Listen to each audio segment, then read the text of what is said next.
သာသနာတော်နှစ်2550ခုနှစ်ကောဇာတက္ကရာ1385ခုနှစ်ဝါဆိုလဆန်း6ရက်2013ခုနှစ်ဇူလိုင်လ13ရက်ရန်ကုန်တိုင်းဒေသကြီးမရမ်းကုန်းမြို့နယ်သာသနာရေးဝန်ကြီးဌာနသာသနာတော်ထွန်းကားပြန်ပွားရေးဦးစီးဌာနသဝုတိရိဗိမာန်တော်အတွင်းဆင်းရဲကျင့်ပပြုလို့အပ်သည့်သာသနာပူဇာမြတ်မင်္ဂလာတရားအလှူတော်ဓမ္မသဘင်အခမ်းအနား၌မရမ်းကုန်းမြို့နယ်မစိုးရိမ်လမ်းသွယ်နှစ်အမှတ်70နှစ်ဖက်မိဘများအာရည်စု၍ဦးဆိုင်ဖိုးချစ်ဒေါ်နန်းခမ်းလိုင်းရွှေအလင်းအိမ်ကားဆာဗစ်မိသားစုတို့၏အမတဒါနဓမ္မဒါနအဖြစ်ဖြင့်ဟောကြားအပ်သောလောကသားတို့အတွက်မြတ်ဗုဒ္ဓ၏ကြိုးပမ်းချက်အပိုင်း3တရားဒေသနာတော်ဒီနေ့ညဓမ္မသဘင်ခန္ဓာကိုရှင်ဘုန်းတော်သခင်ရှင်တော်မြတ်ဖရာ၏မဟာကရုဏာဂုဏ်ကိုအာယုံပြုကာတိကျုဖွဲ့ဆိုအပ်သောဝန္ဒနာပနာမအာတိတဂါထာကိုရွတ်ဆိုပူဇော်ခြင်းဖြင့်စတင်ကြရအောင်ယောကပကောတိဟိပိယပမေယံကာလံကရွန်တော်တိဒုက္ခရာနိ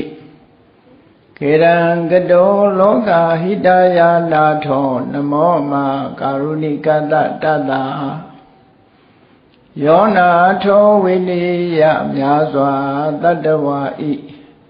ချမ်းသာစီးပွားလိုလားတောင်းတဂုံပေါင်းခါသဖြင့်နာထမြညာကျင့်ရှင်တော်မြတ်ဖရာသည်ကပ္ပကောတိဟိပိဂရေကဘာအရေးအတွက်သင်္ချာတို့ဖြင့်တော်လဲအဘယ်မေယံရေတွေ့တိုင်းတာဖော်ပြခြင်းငါမစွမ်းနိုင်ပါသော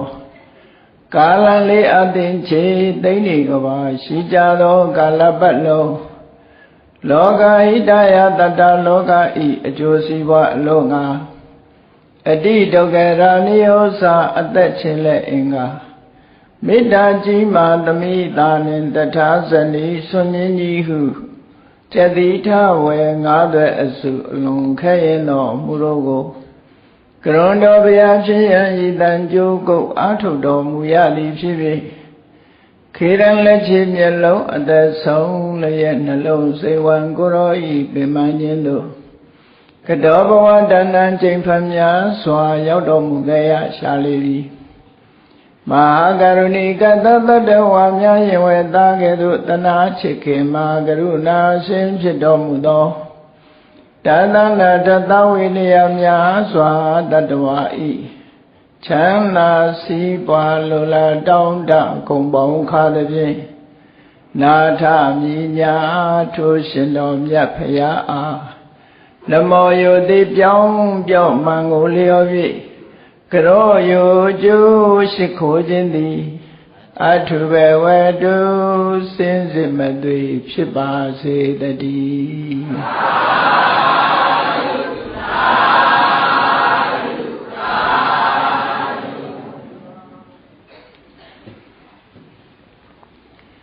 လောကသားတို့အတွက်မြတ်ဗုဒ္ဓ၏ချိုးပမ်းချက်အပိုင်း3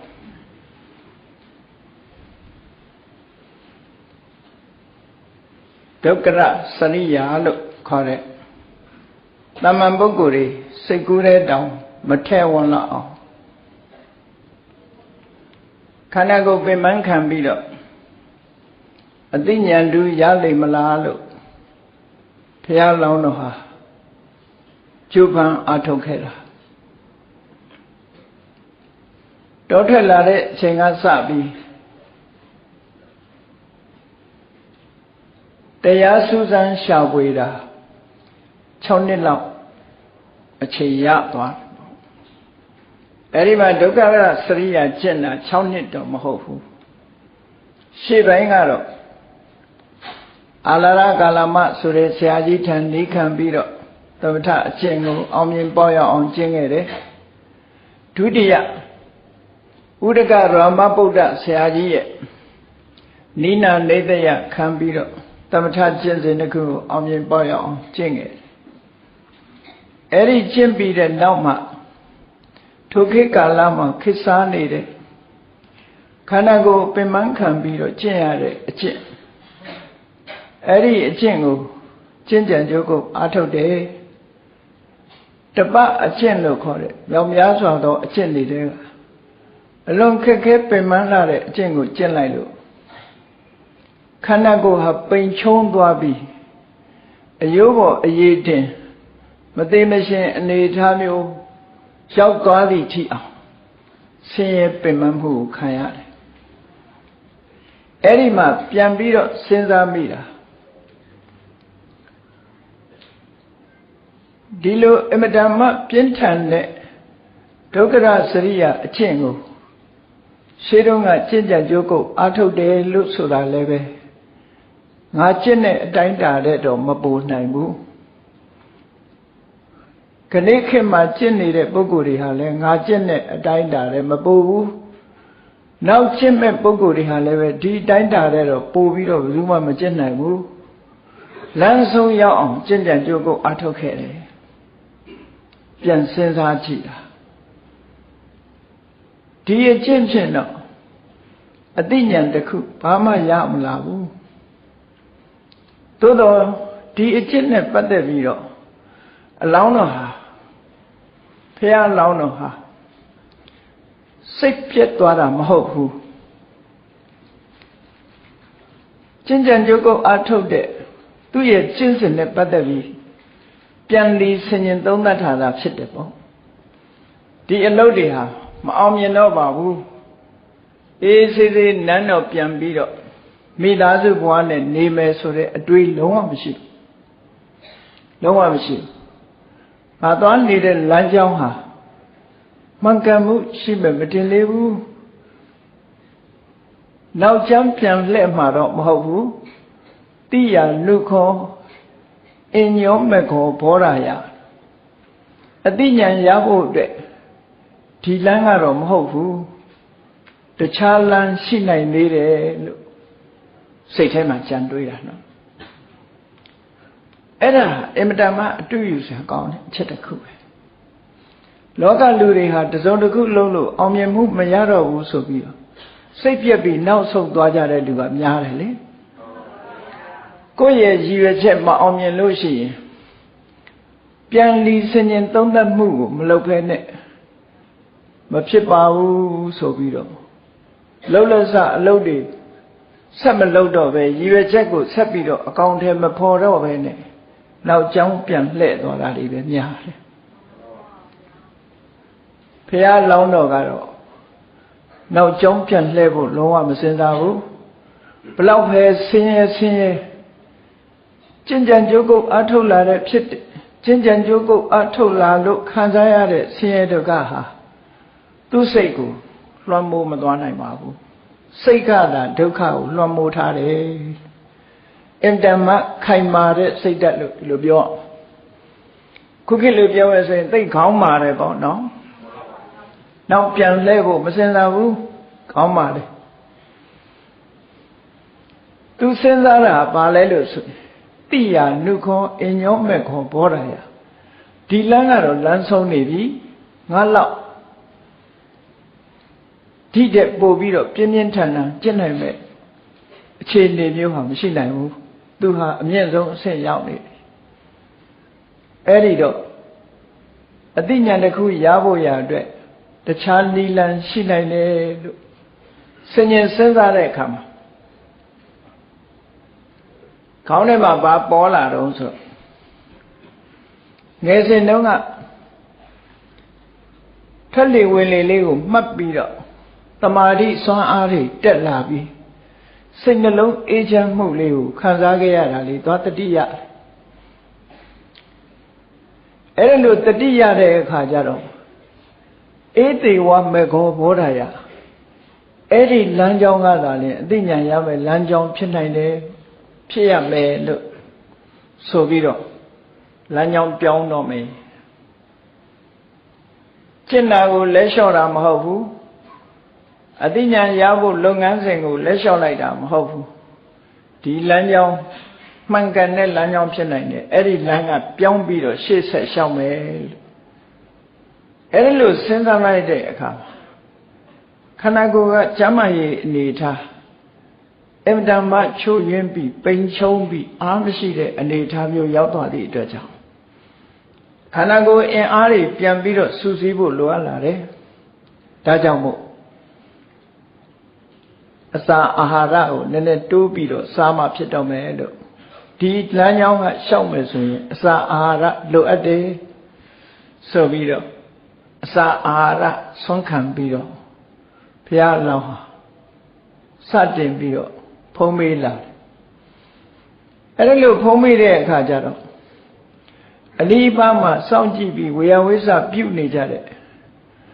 ကွန်တင်မြအမှုရှိတဲ့ပစ္စဝဂီတွေကစိတ်ထဲမှာအလိုမကျအောင်ပြင်းပြင်းထန်ထန်ကျင့်နှောင်းကမှထူးခြားတဲ့အသိဉာဏ်တူကိုမရတာအခုတော့လက်လျှော့သွားပြီအစာပြန်စားနေပြန်ပြီအစာပြန်စားပြီးတော့ကမ္မထအလောက်ကထွက်ခွာသွားပြီလို့အထွင်လွဲသွားတဲ့အခါမှာသူတို့ဟာစိတ်ပြက်သွားကြတယ်ညှော်လင်းချက်အာကိုတကြီးနဲ့ဘုရားအလောင်းအနီးမှာနေခဲ့ကြတော့လေနောက်ဆုံးမှာပင်ပင်ပန်းပန်းကျင့်တဲ့အကျင့်လမ်းဆုံးလို့အသိဉာဏ်မရတဲ့အခါမှာဘုရားအလောင်းကလမ်းစဉ်ပြောင်းလိုက်တဲ့အချိန်မှာပင်စဝဂီတွေကစိတ်ပြက်ပြီးတော့အနာနာမှာမနေတော့ဘူးဥရဝေလာတောကနေပြီးတော့18ယူဇနာကွာဝေးတဲ့ဗာရဏသီဘက်ထွက်သွားပြီးတော့ဣတိပတနာမှာသွားနေကြတယ်တဲ့ဆိုလိုတာကဘုရားနောက်ကနေလိုက်ပြီးတော့တရားဥနာမယ်ဆိုတဲ့မျှော်လင့်ချက်နဲ့ဘုရားလောင်နောက်ကလိုက်ပြီးတရားဥနာမယ်ဆိုတဲ့မျှော်လင့်ချက်နဲ့နောက်ကနေလိုက်လာကြတဲ့ပစ္စဝဂီတွေဟာသူတို့မျှော်လင့်ချက်နဲ့မျှော်လင့်ချက်ကုံဆုံးသွားသည့်အတွက်ကြောင့်ဘုရားအလောင်းတော်နာမှာမနေကြဘဲနဲ့စွန့်ခွာသွားကြတယ်လို့ဆိုတဲ့အဓိပ္ပာယ်အဲ့ဒီအချိန်မှာအလောင်းတော်လေးဟာကာယဝိဝေကလို့ခေါ်တယ်အဖော်ဘယ်သူမှမရှိဘူးသိကောင်းတယ်အဖော်မရှိဘူးဆိုရင်မျက်စိထဲမှာလည်းဘယ်သူမှမမြင်ဘူးဘယ်သူစကားပြောတာမှလည်းမကြားရဘူးကိုတူးတယ်ဆိုတဲ့အတိဟာပို့ပြီးတော့စိတ်တည်ငြိမ်မှုကိုဖြစ်စေတယ်ကာယဝိဝေကလို့ခေါ်တယ်အဖော်မဲ့နေထိုင်ခြင်းသည်စိတ်တဝိဝေကလို့ဆိုတယ်စိတ်ရဲ့လွတ်လပ်မှုကိုဖြစ်ပေါ်စေတယ်ဟုတ်တယ်ခုခေတ်မှာလည်းတယောက်တည်းနေလို့ရှိရင်စိတ်ရဲ့လွတ်လပ်မှုရတာတော့မှန်တာပဲပေါ့သို့တော့ကောင်းတဲ့ကိစ္စမှာလွတ်လပ်မှုရရင်တော့ကောင်းတယ်အဖော်မရှိလို့တယောက်တည်းနေတဲ့အခါမှာတာမန်ပုထုဇဉ်ပုဂ္ဂိုလ်ရဲ့စိတ်ကတော့ကိုယ်တယောက်တည်းဖြစ်ပြီးဆိုလို့ရှိရင်စိတ်ကလွတ်သွားတဲ့အခါကောင်းတဲ့အလုပ်လုပ်ရမယ့်အစားမကောင်းတဲ့အလုပ်လုပ်မိတတ်သေးတယ်ပေါ့ဒါလေးကိုတတိထားဖို့လိုအပ်တာပေါ့အဖော်မဲ့လို့တယောက်တည်းဆိုတဲ့အချိန်လေးဒီအတိလေးဝင်လာတဲ့အခါမှာအကျိုးရှိတဲ့အလုပ်ဘာလုပ်ရမလဲလို့စဉ်းစားတဲ့နဲ့ပေါ့အဲ့ဒါလို့စဉ်းမစဉ်းပဲနဲ့ငါတယောက်တည်းပဲဘယ်သူမှမမြင်ဘူးငါလှုပ်ချင်အောင်လှုပ်တော့မယ်ဆိုရင်မကောင်းတဲ့အလုပ်ဖြစ်သွားတော့မှာပဲအေးကာယဝိဝေကဆိုတဲ့အဖော်ကင်းခွာပြီးတော့နေတဲ့အချိန်မှာစိတ်တဝိဝေကလို့ဆိုတယ်စိတ်ထဲမှာမမှန်ကန်တဲ့ကာမဂုဏ်အာယုန်တွေနဲ့အတွေးတွေမတွေးပဲနဲ့ဓမ္မအတွေးနဲ့နေနိုင်အောင်ကြိုးစားကြရမှာဒါကြောင့်ကာယဝိဝေကဖြစ်လာတဲ့အခါမှာဘုရားအလောင်းတော်လေးဟာစိတ်တဝိဝေကပိုရလာသည့်အတွက်ကြောင့်ခန္ဓာကိုယ်အင်အားဖြည့်တင်းပြီးတော့တရားဓမ္မတွေဆက်လက်ပြီးတော့နှလုံးသွင်းနဲ့ကျင့်ကြံကြိုးကုပ်အထုတ်တယ်တရားရှာတဲ့အချိန်ဟာလည်းပဲအင်တန်ကြာညောင်းလာပြီ9နှစ်ကျော်လို့6နှစ်ထဲရောက်လာတဲ့အချိန်မှာသူ့ရဲ့လမ်းကြောင်းကိုပြောင်းပြီးတော့ကျင့်တော့အတော်အသင့်အင်အားလေးဖြစ်ထွန်းလာတဲ့အချိန်မှာသဗ္ဗထကျင့်စဉ်ကိုကျင့်လိုက်တယ်။ဘာနဲ့ကျင့်တာတော့ငယ်ငယ်တုန်းကနှလုံးသွင်းခဲ့တဲ့ အာနာပါနတတိဘာဝနာဆိုတဲ့အကျင့်ကိုကျင့်ထွက်လေဝင်လေကိုမှတ်ပြီးတော့စိတ်တွေကိုစူးစီးတယ်သမာဓိစွမ်းအားတွေရလာအောင်ကြိုးစားအထောက်တယ်တတိစွမ်းအားသမာဓိစွမ်းအားတွေတက်လာတာနဲ့တပြိုင်နက်ပထမအဆင့်ဆိုတဲ့ဇံကိုရတယ်ပထမဇံရတဲ့အခါမှာအရင်တုန်းကတာမန်ပုဂ္ဂိုလ်တွေမသိဘူးတဲ့မခံစားဘူးတဲ့ပုရုဇဉ်ပုဂ္ဂိုလ်တွေနဲ့အလှမ်းကွာဝေးနေတဲ့ဝိဝေကသပိတိဒုက္ခလို့ခန္ဓာကိုယ်လွတ်လပ်တယ်လို့စိတ်ဓာတ်ကလွတ်လပ်ခြင်းကြောင့်ဖြစ်ပေါ်လာတဲ့ပိတိဒုက္ခလို့ဆိုတဲ့နှစ်ချိုက်မှုချမ်းသာမှုဆိုတဲ့အရာကိုခံစားလာရတယ်သို့တော့အဲ့ဒီဇန်ချမ်းသာကိုခံစားရလို့ဇန်ချမ်းသာရဲ့လွှမ်းမိုးချုပ်ကန်ခြင်းဆိုတာမဖြစ်ဘူး။ရသောအဖြစ်ပုရုဇဉ်ပုဂ္ဂိုလ်တွေဟာ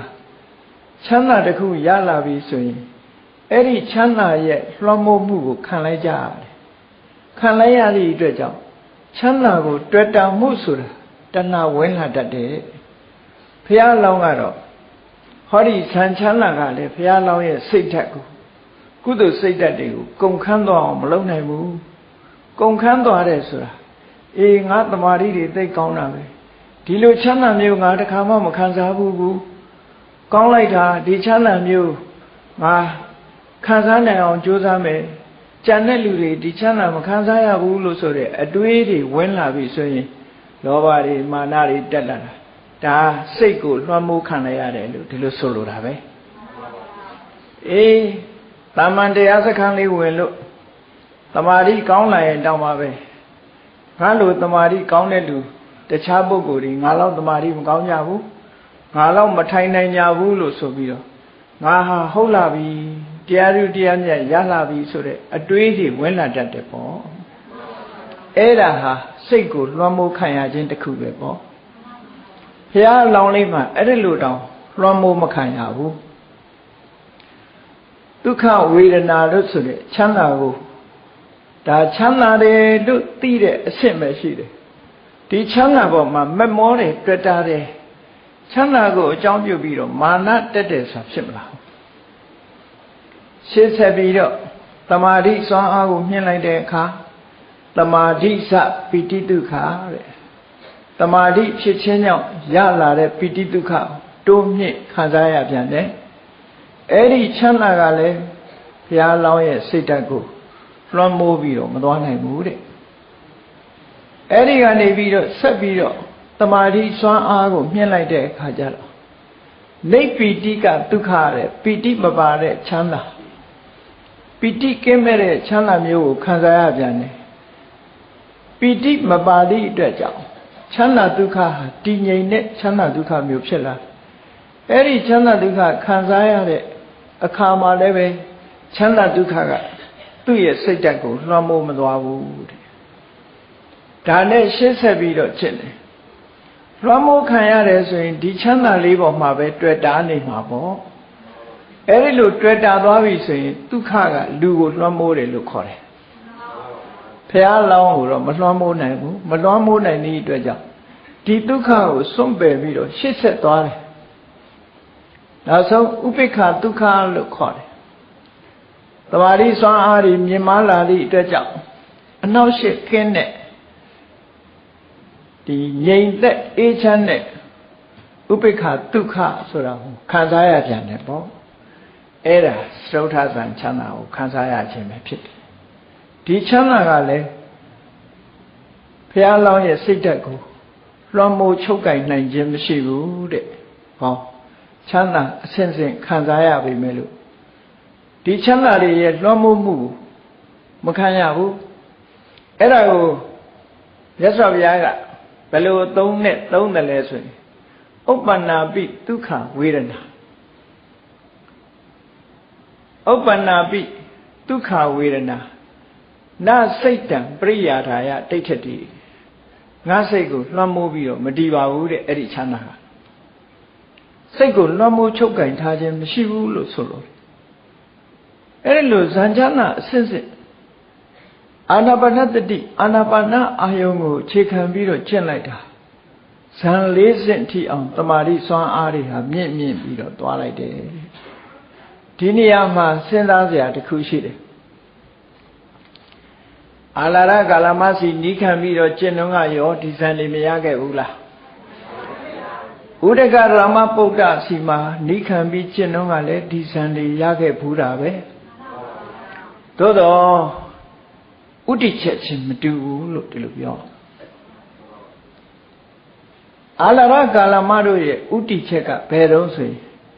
ဘာမှမရှိတာကိုအာယုံပြုပြီးဘာမှမရှိဘူးလို့ဆိုတာနတ္ထိဘောပညာဆိုတာအရူပပထမဇန်ဆိုတဲ့စိတ်လေးဟာလုံးဝလက်ချံမရှိအောင်ပျောက်ကွယ်သွားပြီဆိုတဲ့မရှိမှုကိုအာယုံပြုပြီးတော့ရတဲ့အာဂိစဉ္ညာယရဏဇံသို့မဟုတ်ရုပ်တရားတွေကိုလုံးဝဖယ်ရှားပစ်ပြီးတော့စိတ်တတ်မှတ်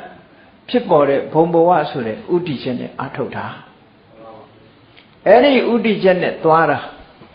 နောက်ဆုံးပြောရမယ်ဆိုရင်ဗြဟ္မပြေမှာနေသထာဝရနေဖို့ဆိုတဲ့ဥတ္တိချက်နဲ့သွားတာအဲ့ဒီဥတ္တိချက်နဲ့သွားသည့်အတွက်ကြောင့်ရည်ရွယ်ချက်ချင်းပန်းတိုင်ထားခြင်းဟာမတူဘူးလို့ဒီလိုပြောရဥဒကရာမဗုဒ္ဓစီအားထုတ်တော့လည်းပဲဘဝက်လို့ဆိုတဲ့ဘုံအားဖြင့်ဘဝက်က32ဘုံရဲ့ထိပ်ဖြားမှာရှိတဲ့နေဝတ္တညာနာတညာရဏဘုံရုပ်မဲ့တဲ့ဘဝနန္တတ္တဖြစ်တဲ့ဘဝဒါဟာနေသထာဝရဘုံဘဝကြီးပဲလို့အယူဆနဲ့နေဝတ္တညာနာတညာရဏဘုံကိုဥတည်ပြီးတော့ကျင့်တဲ့အကျင့်တန်တရားထဲမှာဥတည်ပြီးတော့ကျင့်တဲ့အကျင့်တွေဖြစ်လို့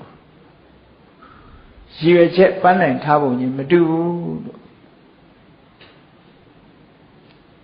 အာနာပါနတတိကို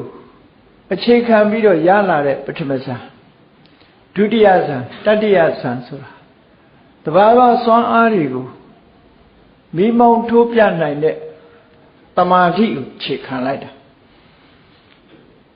အခြေခံလိုက်ပြီးတော့ဒီတမာတိစွမ်းအားတွေနဲ့အလောင်းတော်လေးဟာ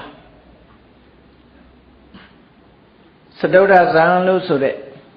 တမာတိအရှိန်မြင့်လိုက်တဲ့အခါအဲ့ဒီတမာတိရဲ့အကျိုးကျေးဇူးလို့ရက်လက်လို့ခေါ်ရတဲ့အဘိညာဉ်ဆိုတာကိုရလာဒါမို့တမာတိဘာဝနာရဲ့ရက်လက်ဟာဘာလဲလို့ဆိုရင်အဘိညာဉ်ပဲသူထူးခြားတဲ့အသိဉာဏ်တစ်မျိုးရလာတမာတိစွမ်းအားနဲ့မိမိဘဝနောက်ကျောင်းကိုပြန်ကြည့်နိုင်တဲ့ပုဗ္ဗေနိဝါဒနုတ္တိအဘိညာဉ်ဆိုတာကိုရလာအတိတ်ဘဝတွေကိုသိနိုင်တဲ့အနေအထားမျိုးတစ်ခုဖြစ်လာတယ်နောက်ဆုံးမှာဒီဘုရားလောင်းတော်လေးတရားချစ်တဲ့အခါစတုထဇံအချိန်ကြီးရလို့အဘိညာဉ်တွေရလာတဲ့အခါပုဗ္ဗေနိဝါဒနုတ္တိလို့ခေါ်တယ်အတိတ်ဘဝကိုပြန်သိနိုင်တဲ့အဘိညာဉ်ကိုရသွားတယ်အဲ့ဒီကနေတိုးမြင့်ပြီးတော့ကျင့်လိုက်တဲ့အခါကျတော့ဒိဗ္ဗစက္ခုအဘိညာဉ်နဲ့တရားတွေအမတန်ဝေးလံတဲ့အရာမှရှိတဲ့တရားတွေဘဝတစ်ခုစွန့်လွတ်နေတဲ့တရားတွေဘဝတစ်ခုကိုရယူနေတဲ့တရားတွေကံအားလျော်စွာဘုံဘဝတွေမှာတဘဝကနေတဘဝသိလိုက်ကြမွေးလိုက်ကြဆိုတဲ့တရားတွေအလုံးကိုတမာတိစွမ်းအားနဲ့ခြုံပြီးတော့ကြည့်နိုင်တဲ့ဒိဗ္ဗစက္ခုဘိညာဉ်ဆိုတာရလာဗျာဟော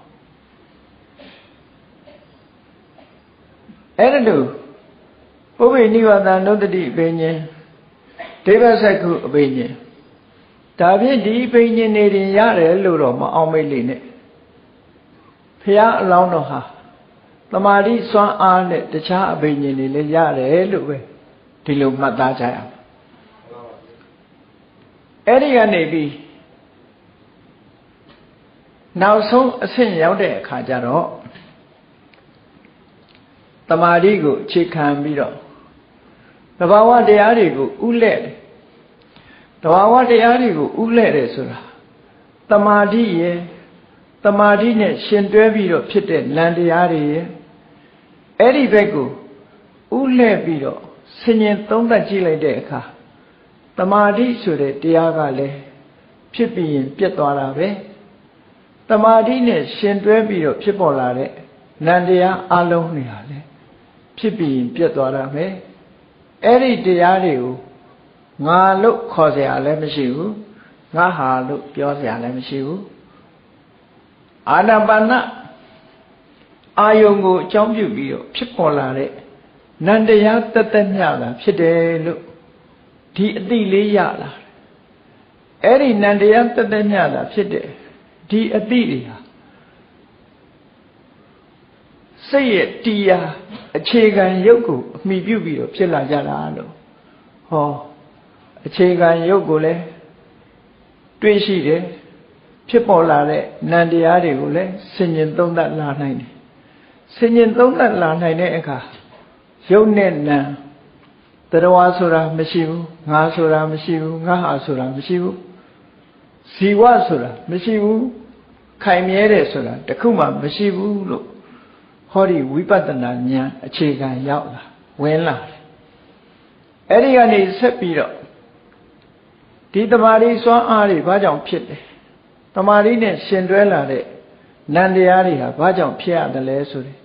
ဆံရအကြောင်းတရားတွေကိုပါတွဲဖက်ပြီးသိလာတဲ့ပစ္စယပရိက္ခဉာဏ်ဆိုတာလေရလာတယ်ဒီဉာဏ်တစ်ခုရလာပြီးတဲ့အခါမှာဒီသဘာဝတရားတွေရဲ့တာမင်ညလက္ခဏာလို့ခေါ်တယ်မမြဲတဲ့သဘောမမြဲခြင်းကြောင့်စိတ်ပြည့်စရာကောင်းတဲ့ဒုက္ခသဘောစိတ်ပြည့်စရာကောင်းနေတဲ့အရာတစ်ခုကြီးဟာကိုယ်ဆန္ဒအတိုင်းဘာတစ်ခုမှမဖြစ်နိုင်ဘူးလို့ဆိုတဲ့အနတ္တသဘောဒီသဘောတွေနဲ့သုံးသပ်ရှုမြင်လာတဲ့အခါမှာဝိပဿနာဉာဏ်အဆင့်ဆင့်တက်သွားတယ်တက်သွားပြီးတော့နောက်ဆုံးမှာအာတဝက္ခယလို့ခေါ်တယ်ကာမတဝဘဝတဝဒိဋ္ဌာတဝအဝိဇ္ဇာတဝလို့တရားတွေရဲ့တဏ္ဍာမှာနှစ်ပေါင်းရှိကြစွာစိန်ရီများလို့ပဲတဏှာကနေပြီးတော့နှစ်ပေါင်းရှိကြစွာဖြစ်ပြီးတရားတွေမိတ်လျော့နေအောင်ရစ်မှုနေအောင်ဖန်တီးထားတဲ့တရားတွေရဲ့တဏ္ဍာမှာမပြတ်စည်းဝင်တတ်တဲ့ဒီတရားစိုးတွေဖယ်ရှားပြစ်နိုင်နောက်ဆုံးမှလုံးဝရှင်းပြနိုင်တဲ့အာတဝက္ခယဉာဏ်လို့ဆိုတာကိုရရှိသွားတယ်ရတဲ့အခါမှာပထမသောတပတ္တိမက်ကိုရတယ်ပြီးတော့မှသောတပတ္တိဖို့သဂရဂါမိမက်သဂရဂါမိဖို့အနာဂါမိမက်အနာဂါမိဖို့အရတ္တမက်အရတ္တဖို့ဆိုတာရသွားအစဉ်တိုင်းရကြော်ပြီးတော့ရတာမဟုတ်ဘူးမြတ်စွာဘုရားသခင်ကိုရောမြတ်ဒီအလောင်းတော်ဟာသောတပန်သဂရဂံအနာဂံဖြစ်ပြီးတော့မှအာတဝက္ခယဉာဏ်လို့ဆိုတဲ့ဒီအရတ္တမေအရတ္တဖို့ရတာတဲ့စတုမေခပฏิပန္တိယမလေးပါအစဉ်တိုင်းဖြစ်တယ်အဲ့ဒါကိုတချို့ကထင်မှတ်တယ်ဘုရားဟာသောတပန်မဖြစ်ဘူးသဂရဂံမဖြစ်ဘူးအနာဂံမဖြစ်ဘဲနဲ့ဘုရားတန်းဖြစ်တယ်လို့ဒီလိုထင်တယ်မဟုတ်ဘူးမလေးပါဆိုတာကြော်သွားလို့မရဘူးเนาะစင်စက်မပြတ်သမာဓိစွမ်းအားဉာဏ်စွမ်းအားတွေနဲ့သောတပတ္တိမေသောတပတ္တိဖို့ဖြစ်ပြီးတဲ့နောက်မှာဝိပဿနာစွမ်းအားမြင့်လို့သဂရဂါမိမြတ်သဂရဂါမိဖို့ဖြစ်တယ်ဝိပဿနာစွမ်းအားထပ်မြင့်တဲ့အခါမှာအနာဂါမိမေအနာဂါမိဖို့ဖြစ်တယ်ဝိပဿနာစွမ်းအားကိုအမြင့်ဆုံးထိအောင်တင်လိုက်တဲ့အခါမှာအရတ္တမေအရတ္တဖို့ဆိုတာအာတဝက္ခယဉာဏ်ကိုရအဲ့ဒီအချိန်မှာပါရမီဖြစ်စဉ်ကာလကစပြီးတော့နောက်ဆုံးမျှော်လင့်ထားတဲ့ဘုဒ္ဓသစ္စာလေးပါးကိုငါသိအောင်လုပ်မယ်ဆိုတဲ့ရှိမှန်းချက်ကြီးဟာပြည့်စုံအောင်မြင်ပြီးတော့သွားတယ်ဘုရားဖြစ်သွားတယ်လို့ဒီလိုပြောတာเนาะအဲ့တော့ဘုရားဖြစ်သူရောက်သွားတဲ့အခါမသိဘူးလားဆိုသိဘာတွေရတယ်ဆိုတာရှင်းရှင်းလင်းလင်းသိသွားတယ် အားလုံးသိကြတဲ့အတိုင်းပဲကဆုံလာပြီနေ့ညအာယုတက်ခဏိအချိန်မှာအာယုတက်တည်နဲ့တပြိုင်နဲ့ရတ္တမေရတ္တဖို့ကိုရပြီးရတ္တမေရတ္တဖို့ရဲ့အခြားမဲမှာသဗ္ဗညုတဉာဏ်ကြီးပါတွဲဖက်ပါလာပြီးသုံးလောကထွတ်ထားဖရာဖြစ်သူရောက်ရှိတယ်အဲတော့ဖရာဖြစ်ဖို့ဆိုတာပါရမီဖြည့်တုံးကလည်းပဲအမတန်မှပင်ပင်ပန်းပန်းဖြစ်ရတယ်တရားရှာတဲ့အခါမှာလည်းပဲပင်ပင်ပန်းပန်းရှာဖွေရတယ်ပင်ပင်ပန်းပန်းခက်ခက်ခဲခဲကြင်ကြံကြုတ်ကုတ်အထုံးမှာဒီထူးခြားတဲ့အသိဉာဏ်ကြီးတစ်ခုရရှိလာတယ်ဒါကြောင့်မို့ဖျားဖြစ်လာတဲ့အခါမှာကိစ္ဆေနမေအဓိကတံဆိုတဲ့စကားလုံးကိုသုံးတာပင်ပင်ပန်းပန်း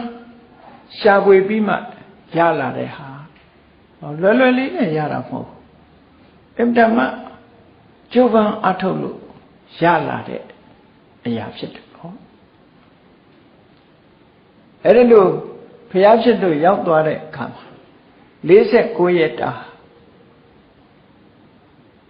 ရရှိထားတဲ့အရတ္တဖို့ချမ်းသာကိုတဏှာတဏှာမှာ9ရက်စီ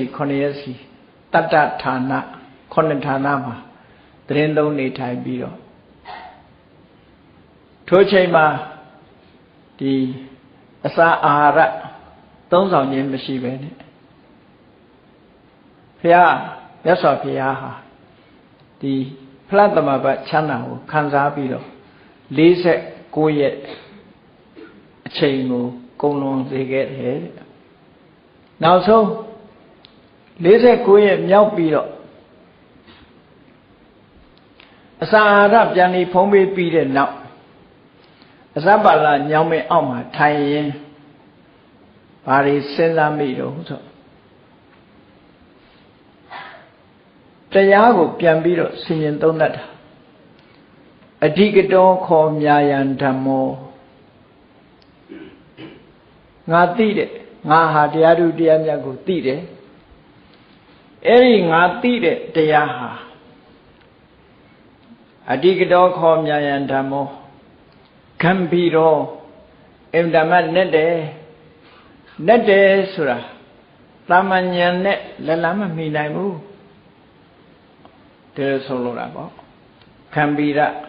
အလွန်နဲ့တယ်ဒုတ်တသော